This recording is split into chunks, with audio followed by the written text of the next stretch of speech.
What is happening, mediocre people of YouTube? Yeah, you wouldn't get so lucky that I disappeared. It's just that I've been so friggin' busy, but we'll get to that in a minute. I went to Dumpster Dive Guitar Center's dumpster today to get a shipping box for that guitar that's going to go to Eric C. pretty soon. And look what else I ended up with. Brand spanking new in the box. Custom PA50 personal PA system. Look at this. In the dumpster. In the dumpster.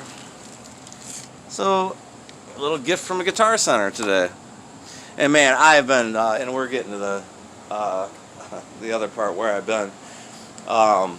The reverb is badass, man. Through this head here, it's like a plexi head kinda, the Bugera 1960. It doesn't have reverb, so I've been using the reverb that I built.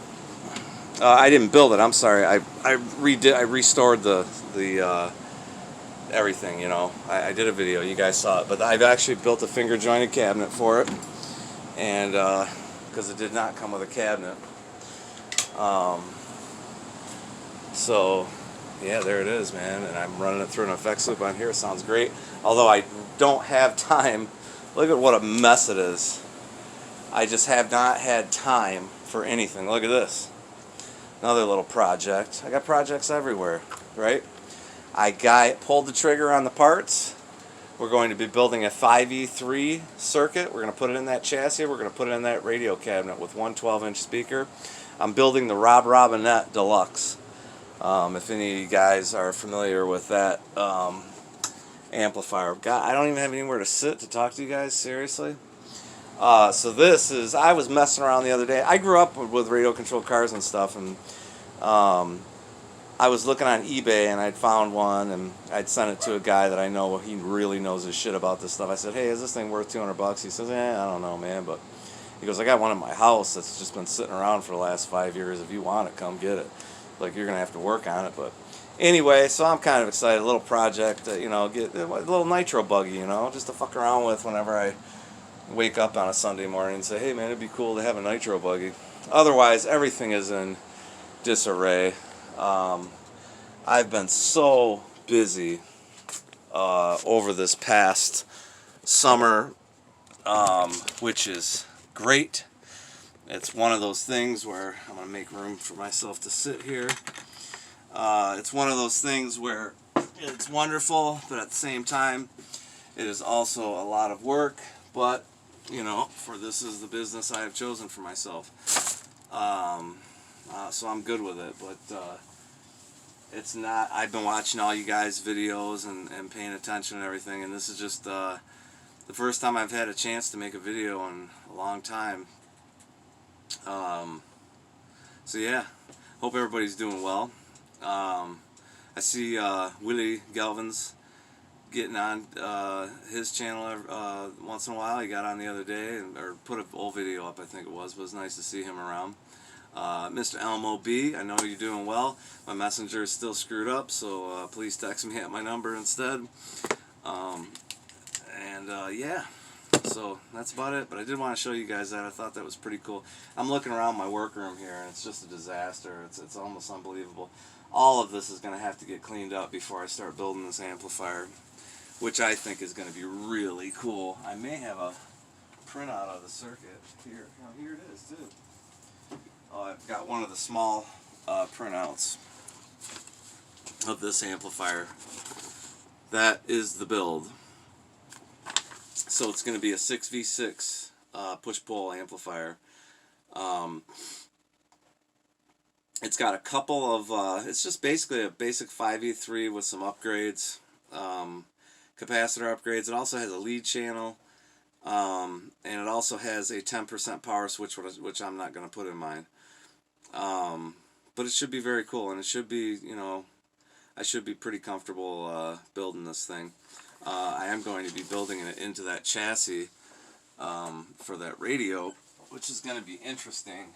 Hold on, I'm still with you.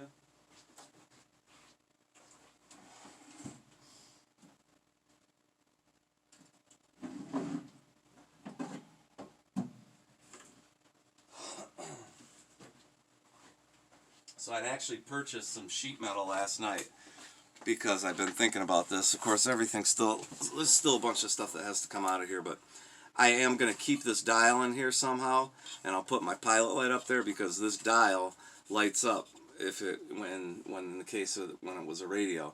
So I want to keep that so the dial lights up still, you know. I have to get rid of everything inside of here, but my fear was all these holes, and of course these tube sockets are going to have to come out. Maybe not, wait a minute. Yeah, they're going to have to come out too. So it's going to leave me with a lot of holes. So what I had done is I purchased some sheet metal last night because I think that in the case of shielding, I think it would help to just kind of go over all these holes. And then, you know, I can re-drill them for the tubes I need. I only need 5 tubes. So, and then I got to figure out where I'm going to mount. Probably going to mount the power transformer and output transformer. That shouldn't be a problem. But keeping this dial in place, I don't know what's going to happen. I know there's a variable capacitor inside this box, which I'm going to take out for a couple of reasons, because I want to use it. In some cases, you can use those to dial in what capacitor you really want in an amplifier. There we go. There's my sheet metal that I bought. So I didn't know if it was going to be big enough or not, but it looks like, you know, that'll probably end up working. Even if I have to cut it, it should end up covering enough holes. I'm just worried about shielding, that's all. So we'll see how that goes. Dun, dun, dun, dun, dun, dun. I'm trying to keep you entertained. While I put this chassis back. While I put this chassis back. Chassis. So yeah, man, that's about it. You know, I'm in good spirits. Things have been good. Life's been pretty good to me. I don't have a whole lot of complaints. I mean, yeah, if I wanted to, I suppose I could complain all day, right? But I just don't see the need. Otherwise, like I said, everything's a big mess, and I'm going to try to work on some of this today. That gig bag also came from Guitar Center today, so I'm curious about that. Kind of a nice looking gig bag.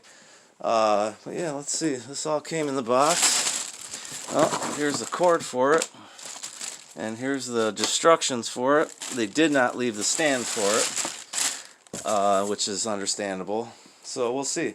Maybe it works, maybe it doesn't. If it doesn't, maybe it's a simple fix, you know. But it's kind of cool, you know, just for a personal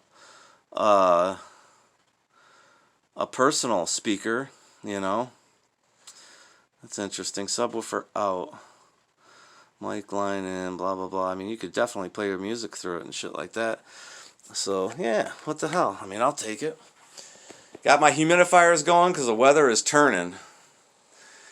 The weather is turning, and humidity goes down fast overnight sometimes. So, you know, 45% with your guitars.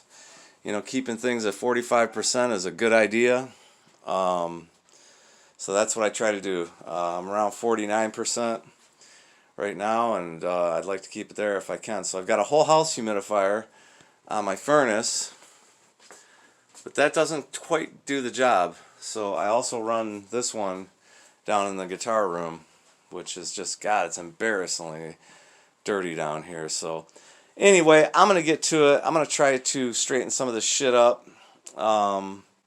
I still need to go to the lake house. I'm probably going to make a video there because I'm having a bunch of shit done there with a chimney and whatnot, which would kind of be cool to make a video about. So until next time, peace out, y'all. Hope everybody's well.